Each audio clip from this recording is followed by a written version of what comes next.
자, 이번 영상은 이제 로마의 발전과 문화라고 해서 로마의 제정, 그리고 이 로마 시대 사실상 국교화되면서 유럽 문화의 큰 축을 담당하는 크리스트교, 그리고 그 외에 로마의 문화까지 살펴보도록 하겠습니다. 자, 우리 로마 제국의 발전은 우리 지난 시간에 이어서 이제 옥타비아누스부터 보면 됩니다. 자, 옥타비아누스가 원래 2차 삼두 정치의 한 인물이었는데 레피두스라고 하는 이 제3의 인물이 죽고 나서 안토니우스와 클레오파트라의 연합 함대를 격파하게 되었죠. 그래서 권력을 잡게 된 결정적인 전투가 뭐였냐라고 하면 악티움 해전이라는 거 기억해야 됩니다. 악티움 해전. 자, 그리고 이 옥타비아누스는 결국 이제 로마 제국의 군대와 재정을 장악하게 되면서 사실상의 황제로 군림하게 되었다. 자, 그런데 사실상 황제로 군림했던 앞선 인물이 있었어. 이미 카이사르라는 인물이 있었고 그 카이사르가 암살당하는 걸 봤단 말이지. 자, 그렇기 때문에 일단 앞에서 겸손을 떨었다라는 겁니다. 스스로 나는 로마의 제1시민일 뿐이지 내가 당신들에게 군림하거나 그러려는 목적은 아닙니다라고 겸손하게 표현했습니다. 그 표현이 프린캡스였어요. 이 프린캡스를 자처했는데 결국 원로원에서는 아우구스투스라고 하는 칭호를 부여를 한 것이죠. 원로원에서. 아우구스투스는 지난 영상에서도 얘기했는데 어떤 표현이라고 했죠? 바로 존엄한 자라는 표현입니다. 너 킹왕짱이야 라고 한 거지. 자, 그래서 사실상 통치권을 인정하면서 이제 황제의 지위에 오르게 되고 이 황제가 국가를 운영하는 제정시대가 시작되게 됩니다. 자, 이 옥타비아누스가 사실상 황제 자리에 오르게 된 이후에 로마의 역사 변화를 쭉 보는 겁니다. 앞선 영상에서 선생님이 제정시대가 시작되고 나서 사실상의 전성기 최대 영토를 확보하고 가장 정치적으로 안정된 시기가 등장했고 그 이후에 혼란기가 등장하고 다시 중흥기가 등장했다 이렇게 봤습니다. 그래서 그 중에서 이제 나름의 가장 정치적인 안정기 그리고 혹은 전성기라고 표현하는 시대가 바로 오현제 시대이죠. 자, 여기서 현이라고 하는 것은 한자로 원래 어질다 라는 의미입니다. 혹은 우리 잘 알고 있는 현명하다 이런 표현이죠. 그래서 5명의 훌륭한 황제가 등장을 해서 로마가 정치적으로 안정되고 국제질서가 반석에 올랐던 시기다 라고 보시면 되겠습니다. 로마의 평화라고 해서 팍스 로마나라고 표현하기도 하고요. 이때 최대 영토를 확보하기도 했다. 특히 이 시대는 원래 황제라고 하는 지위는 기본적으로 자기의 자녀에게 세습을 할 법한데 이 시기의 황제는 세습을 하지 않았습니다. 그러니까 황제로서의 역할을 잘 수행할 만한 인물을 양자로 들여서 황제 자리를 넘겨줬어요. 그러니까 실질적으로 세습은 아니었다. 그런데 물론 이 5번째 오현제 시대의 5번째 황제가 이제 결국 자식에게 물려주고 나서 이제 그런 전통이 깨지고 국가가 혼란스러워지는 이런 모습이 나타나요. 자, 그런 변화를 조금 겪은 뒤에 등장한 시대가 대혼란기지 군인 황제 시대입니다. 당연히 국정의 문란은 굉장히 심해졌습니다. 정치가 안정적이지 못하니까요. 이때 황제가 굉장히 교체를 많이 당하는 이런 시기였습니다. 군인들이 황제 자리를 가졌기 때문에 내가 가진 힘으로 저 황제를 제거하면 나도 황제가 될 수 있다라는 것이죠. 그래서 실제로 이 군인 황제 시대가 50여 년간 지속이 됐는데 26명의 황제가 교체가 되었다고 할 정도니까 어마어마했던 것이죠. 심지어 내부적으로도 이렇게 혼란스러운데 이민족의 침입도 있었습니다. 당시 서아시아 지역에 사산왕조 페르시아가 등장하기 시작했어요. 요게 지금 3세기야. 기원 후야. 여긴 CE라고 표현합니다. 기원 후 3세기. 그러니까 지금 아시아에서는 사산왕조 페르시아가 이 파르티아를 무너뜨리고 등장을 했고요. 그리고 요것은 게르만입니다. 게르만. 자, 이민족이었던 게르만족이 점차 유럽 지역으로 진출해와요. 이건 왜 그러냐면 우리가 중국사를 다룰 때 진나라와 한나라를 압박했던 흉노, 이들을 훈족이라고도 부르는데 이 훈족이 점차 서쪽으로 이렇게 오면서 원래 게르만족이 살고 있던 데에서 밀려와서 유럽으로 게르만족이 지금 진출하게 되는 것이죠. 외부적인 혼란도 지금 나타나고 있다라는 것. 그리고 이 넓어진 영토를 효율적으로 통치하지 못하니까 지방 반란이 일어납니다. 지방의 속주는 우리 일종의 식민지라고 생각합시다. 속주의 반란도 일어난다라는 것이죠. 자, 그리고 이 시기의 특징, 이제 콜로나투스 제도라는 것이 운영이 돼요. 이걸 깊이 있게 이해할 필요는 없지만 그래도 간단하게 설명을 하자면 중세 농노제의 선구라고 볼 수 있어서 그렇습니다. 자, 콜로나투스라고 하는 것의 일단 정의는 부자유 소작인에 의한 농지 경영이라고 보시면 돼요. 경작이라고 합시다. 경작. 그러니까 원래 농민들은 기본적으로 자신의 땅을 농사짓지. 그런데 이 시기가 되면 라티푼디움 경영이 일반화되었었다라고 얘기했어요. 자기 땅을 갖지 못한 사람들이 많았어. 그러니까 귀족들은 대토지를 소유하고 있고 가난한 사람들은 자기의 땅을 갖지 못해. 그래서 사실은 소작농들이 많이 늘어납니다. 근데 이 소작농들은 어쨌거나 지주들에게 땅을 빌려서 농사짓는 것이기 때문에 지주였던 귀족들에게 일종의 갑질을 당할 수 있다는 것이죠. 그래서 사실상 이제 자유를 잃고 농사를 짓는 부자유 소작인으로 전락하게 되는 이런 모습이 나타나요. 자, 왜 이런 경향성이 강화되었느냐라고 하면 일단 더 이상 전쟁 포로가 늘어나지 않아요. 로마 제국의 이 영토 확장 전쟁이 줄어들게 되면서 전쟁 포로가 감소합니다. 그러니까 원래 귀족들은 전쟁을 일으켜서 전쟁에 승리하면 포로를 데리고 와서 경작을 시켰어, 노예들에게. 근데 그게 줄어드니까 일반 시민들 중에서 경제력이 없어서 자기 땅을 갖지 못한 사람들을 강제로 끌고 와서 이렇게 경작을 시키는 일종의 소작농을 시키게 되는 것이죠. 기본적으로 자유시민들이 몰락하니까 마침 이들의 이들의 니즈가 맞아 떨어진 것이지.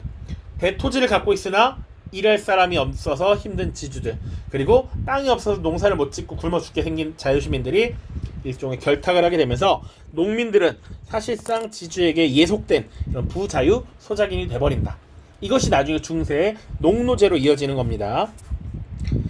자, 이 군인 황제 시대를 거쳐서 이 3세기 말경부터 다시 로마를 한번 일으켜보겠다라고 노력했던 황제들이 있어요. 자, 여기 디오클레티아누스, 콘스탄티누스, 그리고 테오도시우스, 디콘테 3명 기억해야 됩니다. 3명. 자, 첫 번째 디오클레티아누스부터 볼게요. 연도도 딱 나와있지. 이게 제위년도입니다. 왕위에 있었던, 황제 자리에 있었던 시기야. 3세기부터 기원 후니까 3에서 4세기가 될 거고요. 콘스탄티누스 딱 봐도 4세기죠. 테오도시우스도 마찬가지입니다. 일단 보자고. 자, 동방식 전제군주제를 도입했다. 동방식 전제군주제라는 건 강력한 왕권을 가지겠다, 황제 권한을 가지겠다라는 겁니다. 동방식 전제군주제. 그리고 이 디오클레티아누스가 생각했을 때 이 대제국이 혼란스럽고 문제가 많은 것은 너무 많은 영토를 갖고 있어서 효과적으로 이것을 지배하기 어렵기 때문이야. 그래서 제국을 4개로 나누어서 통치하도록 합니다. 그래서 일단 크게 동서로 나누고요. 그리고 동서도 각각 2개로 나눠서 정황제와 부황제, 그리고 동로마에서도 정황제와 부황제를 둬서 효율적으로 통치하도록 했다라는 것이죠. 물론 오래가지 못합니다. 자, 그리고 다시 제국을 부활시키기 위해서 화폐개혁, 군사개혁 이런 것들도 추진했는데 자세한 내용은 우리가 다루지는 않습니다. 자, 그 뒤에 콘스탄티누스입니다. 디콘테 정말 많이 나오는데 그 중에 누가 제일 많이 나와요? 라고 하면 콘스탄티누스입니다. 자, 이 콘스탄티누스 때는 크리스트교를 공인해요. 크리스트교 관련해서 또 얘기를 해봐야 되는데, 크리스트교는 사실은 원래 유럽의 본 종교는 아니죠. 지금의 아나톨리아 반도 연안, 옛날에 헤브라이 우리 다룰 때 그 헤브라이의 종교라고 볼 수 있죠. 시작은 유대교의 한 영향을 받아서 성장을 한 거니까요. 그런데 이 로마에서도 결국은 이 크리스트교가 지속적으로 확산이 되고 있다라는 것이지. 그럼 이 그리스도교가 확산됐을 때 로마는 어떠했느냐? 로마는 원래 기본적으로는 다신교 국가였기 때문에 종교에 대해서 막 민감하게 대응하지는 않았습니다. 그런데 문제는 이 그리스도교는 유일신 사상이었어. 이 유일신 사상을 근거로 황제에 대한 제사를 거부했습니다. 그러니까 로마는 다신교적 질서를 갖고 있었고 황제에 대한 제사를 지내야 하는데 이들이 거부를 하니까 이들을 탄압할 수밖에 없죠. 그 탄압을 보통 박해라고 표현합니다. 우리 한국사에서도 병인박해, 신유박해 이렇게 얘기하잖아. 종교적 탄압을 가지고 박해라고 표현한다. 자, 그런데 이게 박해한다고 해서 줄어드는 것이 아니라 계속 확산되고 있다라는 얘기지. 결국 그래서 4세기 콘스탄티누스 황제 때 이 크리스트교를 공식적으로 인정해 줍니다. 자, 313년 밀라노에서 발표한 문서예요. 밀라노 칙령이라고 합니다. 자, 그리고 콘스탄티누스 대제는요, 이후에 또 크리스트교가 또 나와. 바로 뒤에 자, 니케아 공의회라고 하는 것을 개최해서 이 크리스트교 세계의 혼란을 수습합니다. 자세한 내용은 뒤에서 다룰 겁니다. 물론 이 공의회라고 하는 것, 이게 일종의 종교 회의다 라는 정도만 알고 있으면 될 것 같아요. 종교회의. 자, 그리고 보시면 디오클레티아누스 대제 때 이 분할되었던 제국을 다시 통합하는 것도 콘스탄티누스 때고요. 그리고 이 제국을 효율적으로 통치하기 위해서 새로운 도시를 건설하고 수도를 옮깁니다. 콘스탄티노폴리스입니다. 자신의 이름을 따서 지은 도시예요. 콘스탄티노폴리스. 지금의 이스탄불에 해당하죠. 이스탄불. 나중에 오스만 제국이 이 콘스탄티노폴리스를 점령하고 이름을 이스탄불로 개칭하죠. 그거 보시면 되겠습니다. 자, 그리고 나서 사실은 테오도시우스가 나오는데요. 테오도시우스는 별건 없고 이 앞서서 콘스탄티누스가 공인했던 크리스트교를 국교화한다 정도만 하나 기억해 두시면 되겠습니다. 근데 문제는 테오도시우스가 죽고 나서 로마 제국이 두 개로 아예 쪼개졌다. 동서 로마로 분리가 되었고 나중에 이 로마의 코어였던 출발점이었던 소로마 제국은 476년에 멸망하게 돼요. 자, 어떻게 멸망했느냐? 아까 로마에 계속 게르만족이 침입했다라고 했어요. 근데 이 로마 제국이 아이러니하게도 이들을 계속 받아들입니다. 넓은 제국을 효과적으로 방어하기 위해서는 군사력을 유지해야 했는데 자유시민은 많이 몰락했다라고 했잖아. 그래서 이 게르만족을 용병으로 많이 고용했단 말이죠. 근데 이 게르만족의 숫자가 점점 커지고 오히려 로마는 약화되니까 결국은 게르만 용병 대장이었던 오도아케르라고 하는 인물이 사실상 이 서로마 제국을 무너뜨리게 되었다라고 보시면 되겠습니다. 밑에 게르만족의 침입에 의해서 무너졌다라고 써놨죠. 자, 그런데 이때 동로마 제국은 끝까지 더 존속합니다. 약 1000년간 존속해서 우리가 흔히 비잔티움 제국이라고 부르죠. 물론 이거는 우리가 오늘날 부르는 이름이고요. 이 비잔티움 제국도 스스로를 로마라고 불렀습니다. 결국 이 비잔티움 제국은 약 1000년간을 더 지속해서 1453년에 멸망하게 됩니다. 바로 메메트 2세죠. 오스만 제국의 메메트 2세의 침입에 의해서 오스만 제국에 의해서 문을 닫게 되었다. 요거는 이미 배운 내용이니까 이렇게 보시면 되겠고요. 이제 그 뒤에 나머지 부분 봅시다. 4번 크리스트교의 성립과 전파. 초기 보시면 민족과 신분을 초월한 보편적 사랑과 평등을 설교했다. 예수라고 하는 인물이 등장해서 열심히 설교하고 다니고 복음을 전파했죠. 그리고 이 예수의 설교에 호응하는 인물들이 많아지자 결국 이 로마에서는 이 예수를 탄압하고 결국 십자가형에 처하게 만들죠. 오케이? 자, 그 이후에도 사실은 이제 크리스트교가 황제에 대한 숭배를 거부했다라고 했습니다. 그래서 로마 제국은 끊임없이 지속적으로 크리스트교를 탄압했어요. 이런 탄압을 보통 박해라고 합니다. 박해.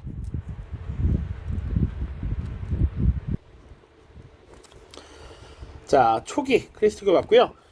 콘스탄티누스 때 봐야겠죠. 콘스탄티누스 중요하다고 했습니다. 크리스트교와 관련해서도 지금 중요하게 다뤄지기 때문에 자 중요하게 알아야 되는 사항 밀라노 칙령이죠. 기본적으로 크리스트교를 공인하였다. 근데 엄밀히 말하면 크리스트교만 뭐 어떻게 한 건 아니고 사실상 종교의 자유를 인정하는 조치였습니다. 자, 자료 한번 볼게요. 자 그리고 아까도 간단하게 넘겼는데 니케아 공의회라고 하는 게 열려요. 니케아 공의회. 이건 뭐냐? 크리스트교에서도 종파가 나뉘게 됩니다. 우리 한국사를 할 때 불교도 사실은 뭐 대승불교, 상자부불교 나뉘건 뭐 교종불교, 선종불교 나뉘잖아요. 그런 식으로 종파가 나뉘게 돼. 자, 하나의 종파가 아타나시우스파이고요. 또 하나의 파는 아리우스파라는 게 있었습니다. 근데 이들은 어떻게 입장이 달랐느냐? 기본적으로 밑에 있는 이 삼위일체설과 관련이 있었어. 이들의 대립 지점은 뭐였냐면 예수님, 예수라고 하는 인물이 신인가? 라는 거야. 어쨌거나 이 예수는 기본적으로 인간 세상에 와서 지금 인간으로서 살았던 것이죠. 그런데 이 예수도 신이라고 볼 수 있는가? 그러니까 삼위일체라는 게 원래 성부와 성자와 성령이 하나냐라는 거잖아. 종교 수업은 아니니까요. 그러니까 성부는 하나님 아버지야. 기독 크리스토교 입장에서 성자는 예수님이야. 성부와 성자가 같으냐? 하나로 볼 수 있느냐? 아타나시우스파는 그렇다. 예수님이 하나님 그 자체다. 뭐 이렇게 보는 것이죠. 근데 이 아리우스파는 그것을 인정하지 않았어. 예수는 그저 인간일 뿐이야 라고 했던 것이죠. 그래서 이것으로 대립을 하고 있었는데 콘스탄티누스가 니케아에서 종교회의를 개최해서 이런 것들을 논의하게 하고 결국 아타나시우스파가 옳다라고 인정을 해줬던 것이죠. 결국 아리우스파는 이단으로 규정되고 쫓겨납니다. 이 내용이 중요한 건 아니고 콘스탄티누스 대제 때 니케아 공의회라는 게 열렸다라는 거 기억하시면 돼. 그리고 이 크리스트교가 유럽 역사 전반에 지금 관통하기 때문에 나중에 니케아 공의회를 포함해서 총 4개의 종교회의를 다룰 겁니다. 그거는 내가 또 한번 문제를 풀면서 정리를 해줄게요. 자, 그 다음 테오도시우스 크리스토교를 복교했다. 392년. 그래서 세계 종교로 발전할 수 있었고 유럽의 역사를 관통하는 종교로서 성장할 수 있었다 정도로 보시면 돼요. 자, 밑에 이제 지도 보면서 역사를 좀 정리 마무리를 하도록 하죠. 여기 로마 제국 이렇게 있고요. 위에 법례 같은 걸 잘 봐야 됩니다. 제 2차 포에니 전쟁 직후의 로마 영역이라고 돼 있어. 이탈리아 반도를 통일했다라는 것. 그리고 여기 이베리아 반도 일부를 가지고 있었네 정도죠. 자, 그런데 최대 영역은 기원 후야. 기원 후 111년경입니다. 시기적으로 굳이 따지면 오현제 시대. 옥타비아누스가 죽고 나서 5명의 어진 황제들이 등장했을 때 최대 영역이었어. 전성기였어. 가장 잘 나갈 때야. 자, 그러면 그 과정을 보시면 지금 보면 여기 갈리아라고 하는 지역 나와있죠. 갈리아 지역. 그래서 파리를 먹고 영국까지 진출했던 거. 누구의 역할? 바로 카이사르였지. 카이사르. 그래서 카이사르가 엄청난 전쟁에서의 승리, 영토 확보를 기반으로 대중적 지지와 인지도를 얻게 되었고 결국 삼두 정치를 주도했던 것이죠. 또 여기 뭐 카르타고 이렇게 나와 있습니다. 카르타고. 요거는 직접적으로 이제 포에니 전쟁과 관련된 것이죠. 색깔을 통일을 할까요? 색깔을 일관성 있게 카르타고라고 하면 포에니 전쟁. 그리고 또 보자면 여기 알렉산드리아 이집트 지역 누구와 또 관계를 지을 수 있겠습니까? 옥타비아누스죠. 이 옥타비아누스가 안토니우스 그리고 클레오파트라 연합함들을 악티움에서 깨고 나서 이집트를 사실상 개인의 식민지 개인의 재산으로 이게 소유를 하게 돼요. 이런 것들이 지금 보시면 로마 제국의 확장을 보여주는 것이다. 자, 그리고 좀 봐야 될 거. 여기 뭐 니케아라든지 안티오크, 예루살렘, 알렉산드리아, 그 로마. 이게 5개의 로마 교회예요. 가장 유명한 5개 5대 교구라고 해요. 이 5개. 근데 보면 지금 동서 로마 제국이 분열됐죠? 이렇게 기존으로 나뉘었습니다. 자, 그런데 보면 서로마 지역에는 딱 로마 교회 하나 있고요. 나머지는 다 동로마 지역이 있어요. 이것도 나중에 충돌이 생기기도 하고요. 그리고 로마 교회의 대장을 교황으로 만드는 이런 과정에도 이런 것들이 관련이 있습니다. 자, 오른쪽 문화만 빨리 보고 마무리하죠. 로마의 문화입니다. 자, 로마는 지금 보면 어마어마한 영토를 가진 대제국으로 성장했죠. 그러니까 이 대제국을 유지하기 위한 현실적 필요에 의해서 문화가 많이 발전하게 되었습니다. 자, 그래서 주로 실용적인 문화였다. 우리 그리스는 인간 중심적이고 합리적인 문화 이런 거 다뤘고, 지금 로마는 실용적인 문화. 로마도 인간이 중심이 됩니다. 근데 실용적이기까지 했다. 주로 법률과 토목, 건축 같은 것들. 그리고 이 로마라고 하는 나라가 그리스 문화와 헬레니즘 문화를 수용했대. 자, 조금만 더 봅시다. 그러면 조금만 더 이 지도에다가 같이 볼게요. 로마의 역사가 지금 이렇게 쭉 우리가 살펴봤습니다. 자, 정말 이 부분 확대를 해서 쓸게요. 로마라고 하는 나라. 로마라는 나라가 건국된 거는 기원전 8세기 경으로 보고요.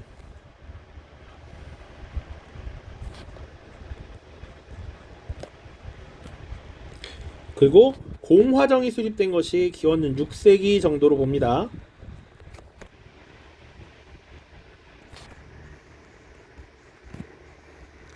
그리고 뭐 평민들의 정치투쟁, 신분투쟁 과정을 쭉 봤고, 뭐 이탈리아 반도를 통일한 게 기원전 3세기경쯤 되죠. 이탈리아 반도 통일. 자, 그리고 뭐 또 따지고 보면 여기 사실상 기원전 1세기 이때 이제 제정이 시작되는 것이고, 근데 여기서 중요하게 봐야 되는 건 우리가 지금 앞에서 그리스와 알렉산드로스 제국을 다뤘고 그 뒤에 로마를 다뤘기 때문에 로마라고 하는 국가가 알렉산드로스 제국 이후에 등장했다라고 착각하면 안 돼요. 기본적으로 자, 그리스의 역사를 쭉 보면 비슷하게 갑니다. 기원전 10세기경에 폴리스가 형성돼서 기원전 한 4세기경까지 그리스 세계가 있는 거야. 요렇게 같이 봐야 돼. 자, 그리스라고 하는 세계가 폴리스가 형성이 되고요. 좀 더 봐야 될 건 기원전 5세기경 이쯤에 그리스와 페르시아 전쟁이 벌어지게 되지. 아케메네스 왕조 페르시아입니다. 그리고 펠로폰네소스 전쟁도 이때 기원전 5세기경에 나온단 말이야. 기원전 5세기경. 그러니까 이 그리스 페르시아 전쟁이 일어날 때, 그리고 펠로폰네소스 전쟁이 일어날 때 로마는 열심히 신분투쟁을 벌이고 있었고 좀 더 작은 나라였다라는 것이지. 자, 그러다가 기원전 4세기경이 되면 어떻게 됩니까? 알렉산드로스가 등장하잖아. 알렉산드로스. 요런 것들. 그리고 알렉산드로스가 무너진 다음에 분열해요. 원래 마케도니아, 그리고 시리아, 이집트 이런 것도 등장하는 거지. 근데 이 이집트를 누가? 옥타비아누스가 먹고 그러는 거잖아. 이 그리스 알렉산드로스 제국과 로마가 일부 겹칩니다. 그걸 기본적으로 알고 있어야 돼요. 자, 그래서 로마의 문화 보면 이미 있었던 그리스 문화, 헬레니즘 문화를 점차 수용하는 모습이 나타났다라는 것이죠. 자, 법률 보시면 최초의 성문법 12표법입니다. 관습법의 성문화라고 되어 있어. 최초의 성문법입니다. 자, 이것이 나중에 로마의 시민을 대상으로 적용하는 시민법으로 확대되고, 결국 대제국을 건설하면서 제국 내 로마 시민 외에 다른 민족에게도 이를 적용하는 만민법으로 확장되더라. 자, 이런 법전의 발전의 정점에 있었던 것이 유스티니아누스 법전이라는 겁니다. 우리가 아직 비잔티움 제국 안 배웠어요. 6세기 비잔티움 제국 시기에 유스티니아누스 황제가 기존의 법들을 총망라해서 법전을 편찬합니다. 이게 유스티니아누스 법전이다. 자, 건축 보시면 정복지에 계획도시를 건설했고요. 도로망을 건설했습니다. 도로망을 건설한다는 건 왕의 명령을 신속하게 전달하고 군대를 신속하게 이동하고 세금을 거두고 다양한 목적들이 있겠지. 그리고 일종의 유흥을 위해서 공연을 위한 원형 경기장을 만들기도 했고요. 그리고 물을 공급하기 위한 수도교, 공중 목욕탕 이런 것들 만들었습니다. 그리고 역사 보시면 리비우스라는 인물이 로마의 역사, 로마사를 적었다. 타키투스라는 인물이 로마에 점차 유입된 게르만족의 역사를 정리한 게르마니아. 그리고 카이사르가 갈리아 지역을 원정 갔다 온 이야기, 갈리아 전기. 그리고 플루타르코스의 영웅전 같은 책들이 있었다. 자, 그리고 프톨레마이오스의 천동설 이런 거 보시면 되겠습니다. 실질적으로 출제가 되기는 어려운 부분이다. 체크된 것만 봐도 좋다. 자, 카타콤이라고 하는 것은 일종의 지하에 있었던 예배당입니다. 자, 이런 것들을 왜 만들었느냐? 로마 제국이 처음에 크리스트교를 탄압했다라고 했죠. 그래서 지하에 숨어서 예배를 지내고 하는 모습이 있었습니다. 원형 경기장 콜로세움 중요하죠. 콜로세움은 기억을 해야 됩니다. 아피아 가도 옛날에 만들었던 도로를 어느 정도 보수하고 관리해서 이런 모습이 있다. 수도교도 남아 있고요. 자, 오른쪽에 자료 살펴보기만 빠르게 봅시다. 자, 신앙이라고 하는 거. 각자 자신의 양심에 비추어 결정해야 할 일이라고 생각해왔다. 크리스트교도만이 아니라 어떤 종교를 신봉하는 자에게도 각자가 원하는 신을 믿을 권리를 완전히 인정하는 것이다. 자, 그 신이 무엇이든 통치자인 황제와 그 신하인 백성에게 평화와 번영을 가져다 준다면 인정해야 마땅하다. 오늘부터 크리스트교도든 다른 어떤 종교든 관계없이 각자 원하는 종교를 믿고 거기에 따른 제의에 참석할 자유를 완전히 인정받는다. 지금 크리스트교를 공인했다라는 것이죠. 위 문서의 명칭은 밀라노 칙령이 되겠습니다. 313년 황제 콘스탄티누스 대제가 되겠습니다. 됐죠? 자, 다음 영상 이제 문제풀이에서 만나도록 하겠습니다. 고생했습니다. 안녕.